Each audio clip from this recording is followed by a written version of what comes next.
Mathieu Gilly est ingénieur thermicien.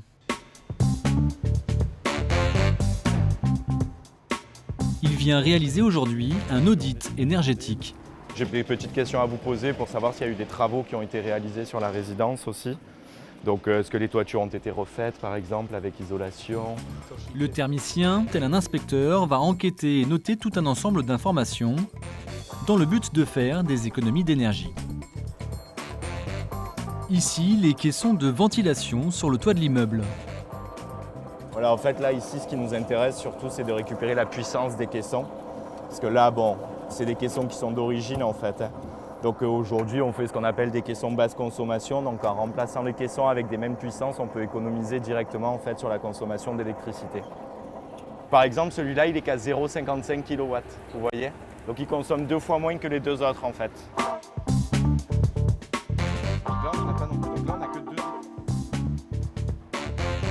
Là, c'est isolé aussi. Donc là, on a appartement et hall d'entrée, en fait, c'est ça? Du toit au sous-sol, toutes les installations collectives sont analysées. Ici, les réservoirs d'eau chaude sanitaire.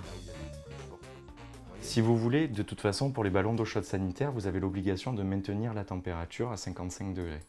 Puisque sinon, vous avez le risque de la légionnelle, de toute façon. S'ensuit une importante série de mesures des parties communes.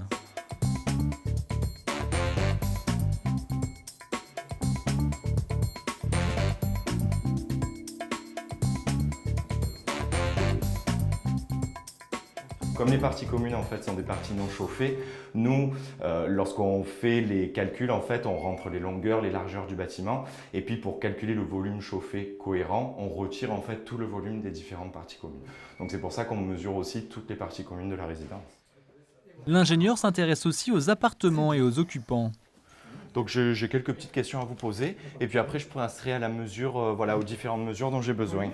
D'abord, un questionnaire pour cerner les habitudes et niveau de confort des habitants. Et l'orientation, vous ici, Sud. traversant nord-sud. Voilà, D'accord.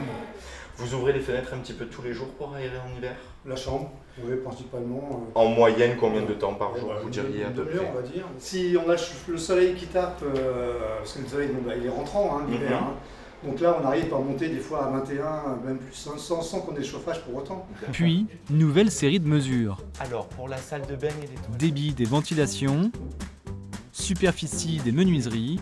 Voilà, donc on prend toujours, nous, les mesures en fait, des menuiseries par l'extérieur.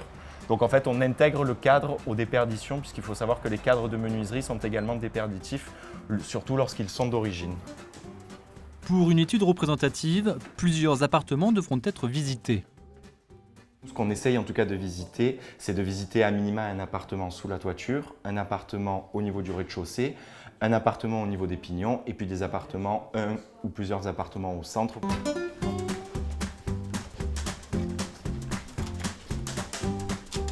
Après la phase de terrain, retour au bureau pour transférer toutes les informations sur un logiciel d'analyse très technique et proposer à terme différents types de travaux. Ça peut être les toitures, ça peut être les planchers, le remplacement des menuiseries également pour ceux qui ne l'ont pas encore fait. Ça peut être les installations de chauffage, remplacer des chaudières, remplacer des radiateurs lorsqu'ils sont trop anciens, faire le calorifugage des tuyaux de chauffage quand celui-ci est beaucoup trop ancien et beaucoup trop dégradé et qu'on a beaucoup de déperditions. Plusieurs scénarios sont alors envisagés, plus ou moins poussés, plus ou moins chers. On va partir d'un plan de travaux qu'on va appeler par exemple l'investissement limité. Ce seront les petites améliorations énergétiques qui ont généralement des temps de retour sur investissement assez faibles, pour arriver sur des plans de travaux qu'on va appeler par exemple soit gain énergétique maximum ou alors label haute performance énergétique. La réduction de la consommation d'énergie est un enjeu de premier ordre dans la lutte contre le réchauffement climatique.